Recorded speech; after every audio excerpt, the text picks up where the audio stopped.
Hey guys, Ziv here. Welcome to Life Hack Yarns.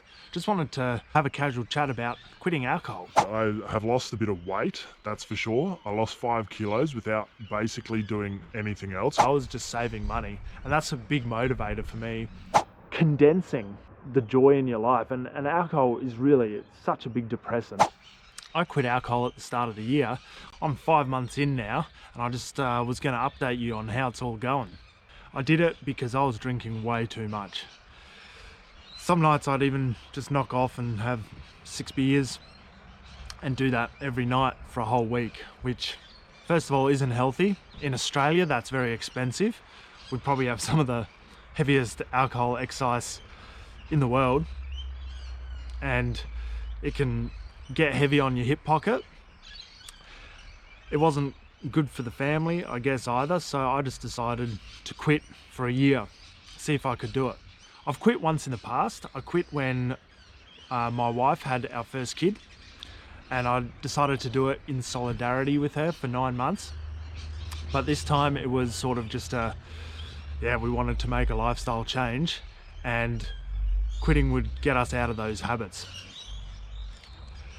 So I've quit many different things in the past. I've quit smoking.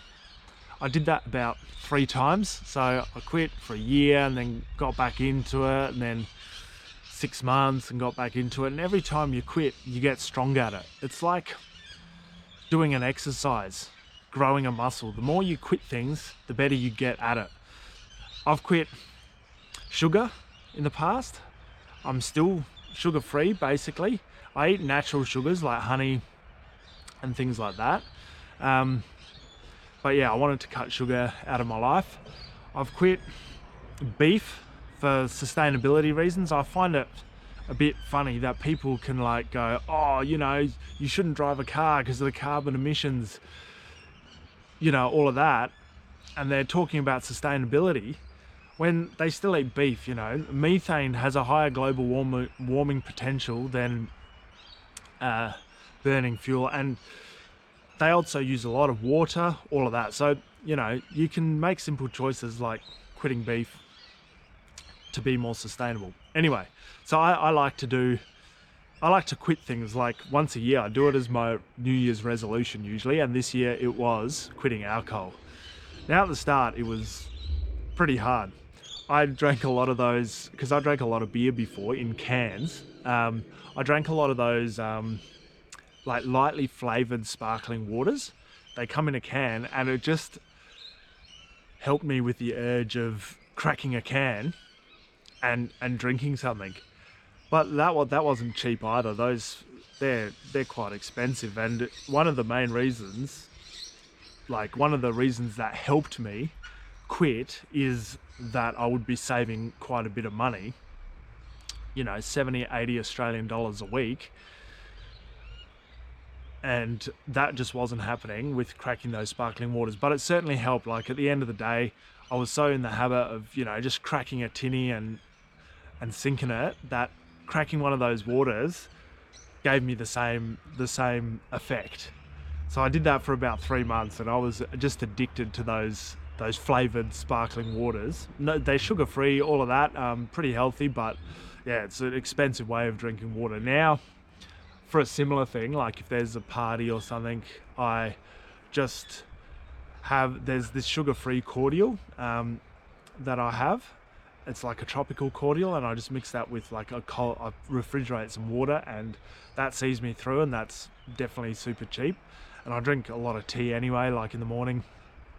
But yeah, and now I bet I don't really have a need to have alcohol after, it was even probably after 3 months. I just, I didn't feel like after work I'd have to have a drink.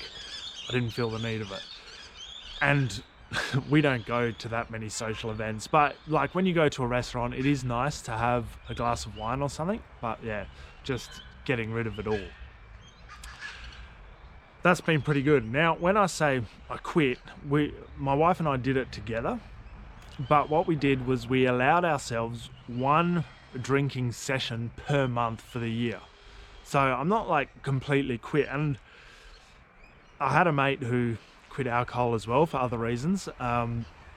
And he said, you know, that's a great idea. Completely cutting it out, it makes it really difficult in social situations. So if you allow yourself once a month, then you do have a little light at the end of the tunnel, of whether it's a tunnel or not. Like at the end, during a month, you can go, oh, I've got this wedding I've got to attend.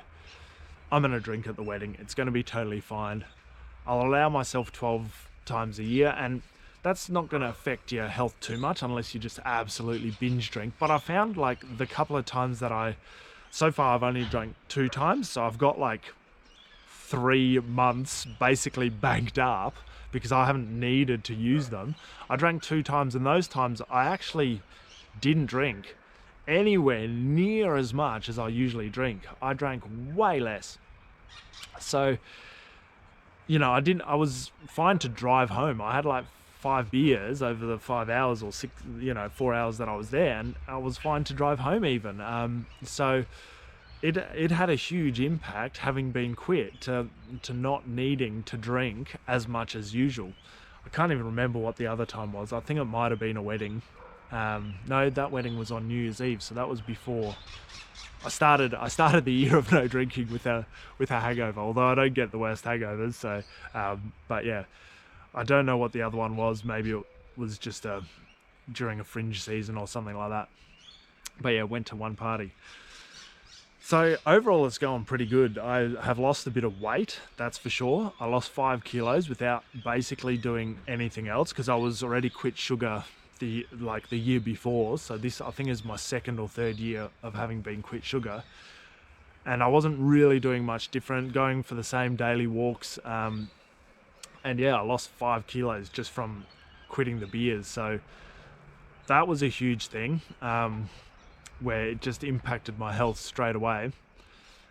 I never really got hangovers, so it didn't impact that side of things, but I can imagine that would help some people. But yeah, the financial thing really helps. It gives you motivation, and that helped as well with cigarettes back in the day. I quit over 10 years ago.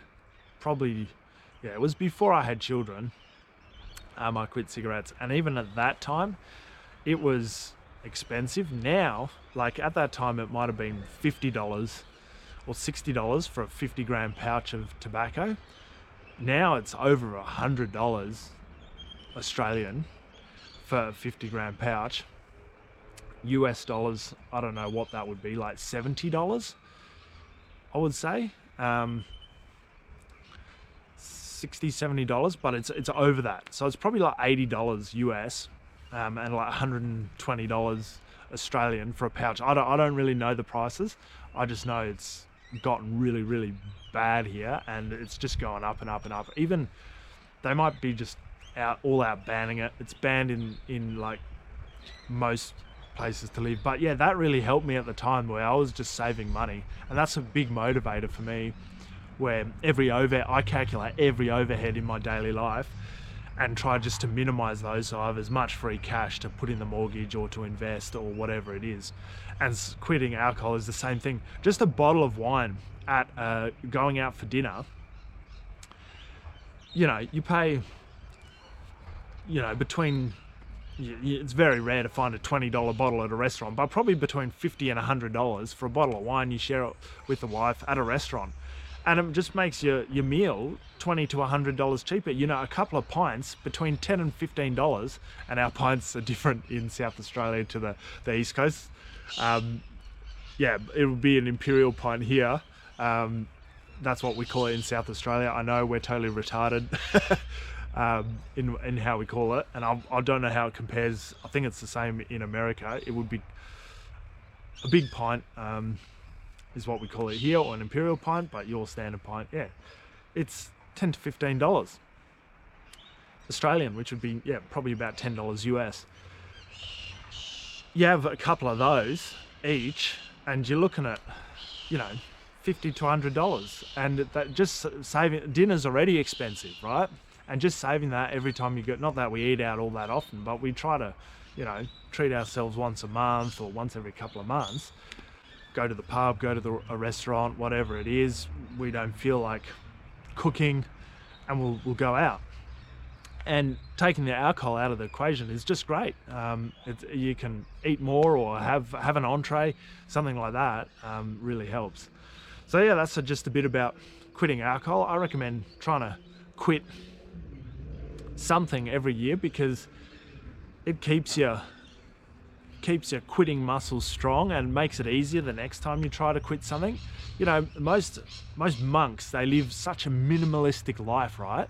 And they find they're some of the happiest people in the world, and they have almost nothing.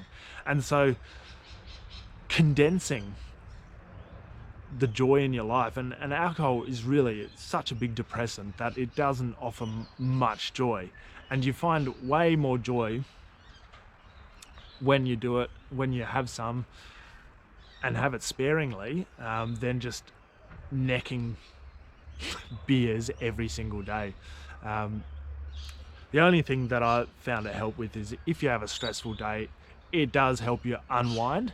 Not getting that meant I was a lot more highly strung this year, and the same things that didn't affect me so much last year, like in business, I went through similar processes of having low cash flow or something like that, and it didn't stress me as much last year. And I figured that was because I was just able to, at the end of the day, let it go a bit easier by having a few beers. That was the only sort of thing where I go, okay, I could probably unwind a little bit better at the end of the day just by having a few beers. But other than that, I see no other benefits. Even when I've caught up with mates socially and they've all been having beers, you know, and I'm not, I can still chat with them, be on the same page. It's only when you start having heaps and you're all doing stupid stuff, which I'm at the age now that we're not doing stupid stuff anymore anyway, that you're really missing out, because you just can't join in when you're sober, and you don't go as deep into the night. You know, if you're not drinking on, you get tired a lot easier and you just want to go home and go to bed. But you know, I'm of the age now where those sorts of parties, I'm not in my early 20s anymore, so I'm not attending those sorts of parties. I got kids anyway, and when we do have a wedding or something, I still do allow myself to drink. So I think that's a perfect way of doing it, of really cutting it out. And then, yeah, I'll update you guys at the end of the year or next year on how it all went. So stay tuned on the video. If you like these sort of tips, hit us a like on the video, and I'll do more sort of tips like this. But yeah, stay tuned, and I'll update you how it went at the end of the year. So yeah, I hope this helps you and gives you some inspiration on quitting alcohol for a little while at least anyway. And I'll see you on the next one. Cheers guys. Catch up.